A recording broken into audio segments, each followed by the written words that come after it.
Hey Canucks fans, it's the Canucks, it's the Leafs, and another NHL coach is being fired. I'm Clay Emo, I'm at Canuck Clay on Twitter, I'm at Clayton Emo on Instagram, I'm the founder of the GLCBC, the Good Looking Canucks Positivity Club, and this is my Canucks take all in one take. It's Clay's Canucks commentary for Tuesday, December the 10th. It's a game day. I'll get to the Vancouver Canucks and Toronto Maple Leafs in a second, but two other things I want to bring up. The first one, we all woke up to the news, or we were getting ready to the news, that the Dallas Stars have fired head coach Jim Montgomery. And it was a shock considering how well Dallas has played. They had a horrible start to the year, but they've been playing very well. They've fought their way up to a playoffs position right now. But they fired their head coach Montgomery, and Rick Bowness, who Canucks fans know quite well, he will now serve as the interim head coach. Now, I jumped to a conclusion because of the timing of the Board of Governors yesterday releasing their 4-point plan on how to deal with abuse and the changing culture in hockey. And everything that we heard so far this morning has said that this has nothing to do with that new 4-point plan that was released yesterday, that the league had been dealing with this with Dallas for a little while. So we're waiting to hear. GM Jim Neal is going to speak actually after I record this video, after I've been at work already, so I won't be able to comment on that.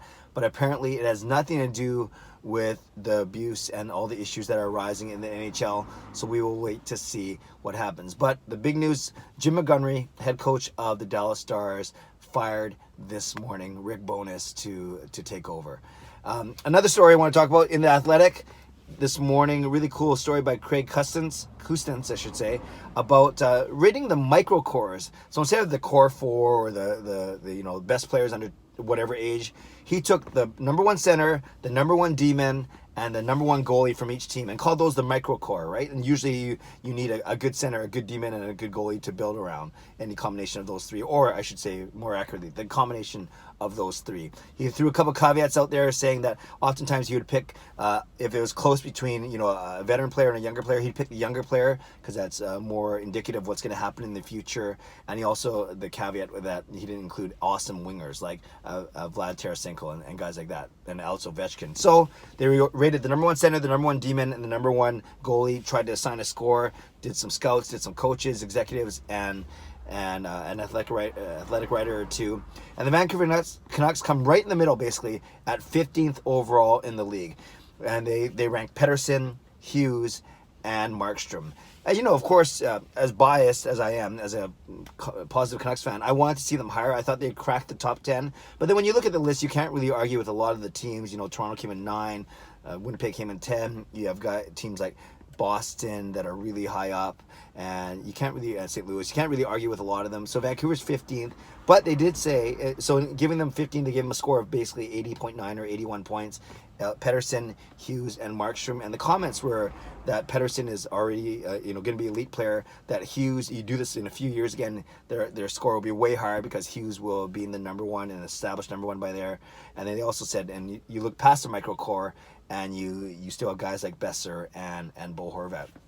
No one in the comments talked, they only did 2 paragraphs per team, so no one talked about Jacob Markstrom. Obviously, Jacob Markstrom, of those 3, would be the weakest link, and not saying he's a bad player at all, but you compare him to other number one goaltenders, he's not a top 5, borderline top 10, maybe top 15 goalie in the league right now. So I get it. I get why the Canucks aren't higher, but maybe if they do this in 2 or 3 years, they will be a lot higher with Pettersson and the continued development of Quinn Hughes, and then maybe Thatcher Demko is the goalie they're talking about instead of Jacob Markstrom. So an interesting read.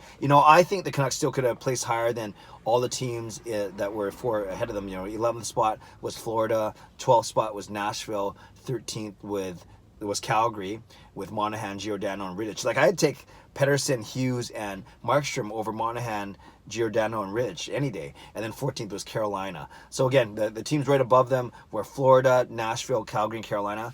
I could make an argument for the Canucks being ahead of all 4 of those teams and being as high as 11th. 10 was Winnipeg with Scheifele. 9 was Toronto with Matthews and Riley. So then it gets a little tougher. It's hard to justify the Canucks going any higher than maybe 11th or 12th. So interesting thing. Check it out. I'll try and link to it below. But if you're an Athletic subscriber, make sure you check out that as well. Speaking of Toronto, Vancouver, it's tonight. Big game. Not going. It's Tuesday night. We usually sell these tickets anyways, but it's my bowling night. I want to capitalize, continue on my strong performance from the States on the weekend, but I'll be certainly watching the game. Marquee game, so the marquee anthem singer, Marie Huey, singing back-to-back. She sang on the weekend, and she's singing tonight as well for Vancouver, Toronto. And this is an interesting game. They're both basically in the same place in the standings. I think the Canucks have 2 more points in 1 less game, but they're basically in equal footing.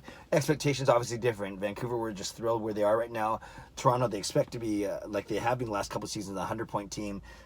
Firing Mike Babcock, of course, and then that set off a, relating back to earlier discussion, a chain of reaction of events that have led to many more coaches being fired and many more talk about hockey culture. But when it comes to the game tonight itself, Canucks are doing an optional skate this morning, so we might not learn more about the lineup until Travis Green likely addresses the media in the afternoon. But I think the 2 things we look at is Jordy Ben, will he play or not? He did not play yesterday because he wasn't feeling well, but if he does play, expect him to take his usual spot alongside Chris Tanev. Then you have Hughes and Myers, and then the third pairing of Fantenberg and Stetcher. We expect Jacob Markstrom in net. He's back from Sweden, attending his father's memorial service, so we expect Jacob Markstrom to start in net. Then up front, the really only question is, to me, is Brandon Sutter comes in, and if he does, let's hope they don't tinker with that third line that I talked about at length for the past couple of days, that awesome third line of Gaudette, Roussel, and Vertanen. They've been hot, 8 points over the past 2 games. So you don't want to disrupt that line. If Sutter comes in, I would put him with Jay Beagle and Michael Ferland. I wouldn't take Michael Ferland out after just 1 game. I would actually give Tim Schaller a break. He's tailed off quite a bit. And I'd go with a 4th line of Beagle, Sutter, and Ferland. Maybe Sutter comes in for Beagle, a center for center swap, because both Beagle and Schaller, along with Ferland, they all struggled last game. So maybe any of those 3 guys could come out, Beagle, Schaller, or Ferland, and you put Sutter in. But I would go Beagle, Sutter, and Ferland. Then, of course, you have your Lotto line of Pettersson, Besser, and Miller. And then, of course, Horvat, Levo, and Pearson making up a strong, heavy, and skilled second line. So that's how the Canucks could line up. We'll find out probably a little bit more later in the day. But the one thing I want to ask you is, to you, and maybe there aren't, and tell me if there aren't, but I've always found the Toronto Maple Leafs to be a marquee team, a marquee game.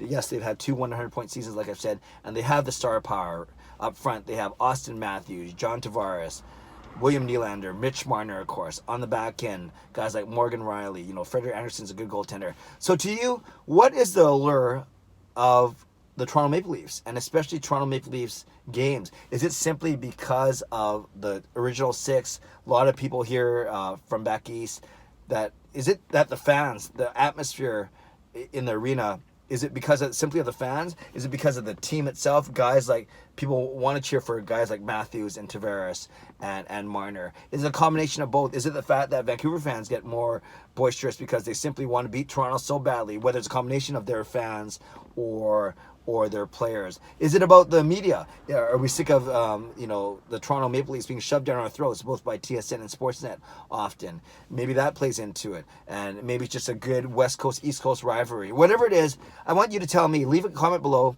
and tell me what you think the lure is for the Maple Leafs games. And is it, you can talk either in generalities, or for you specifically. And tell me if you still think the Toronto Maple Leafs are a marquee team, a marquee game to try and get to.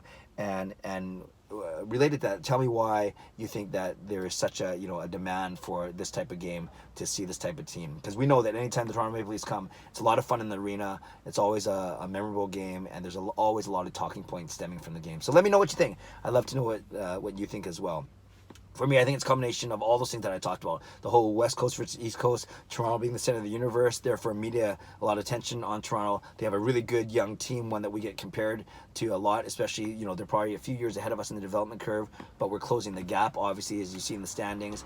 And then there's always the crazy atmosphere in the arena, and then they're good players. So I think it's a combination of all those things, but I'd love to know what you think as well about the Toronto Maple Leafs. Okay, I got to go to work, so let me know what you think. Leave a comment below, and I'll check in with you from the bowling alley with my post game. Subscribe if you like to, like this video if you like to, leave that comment. I'll read, react, and reply, and have a great day. God bless. Go Canucks, go.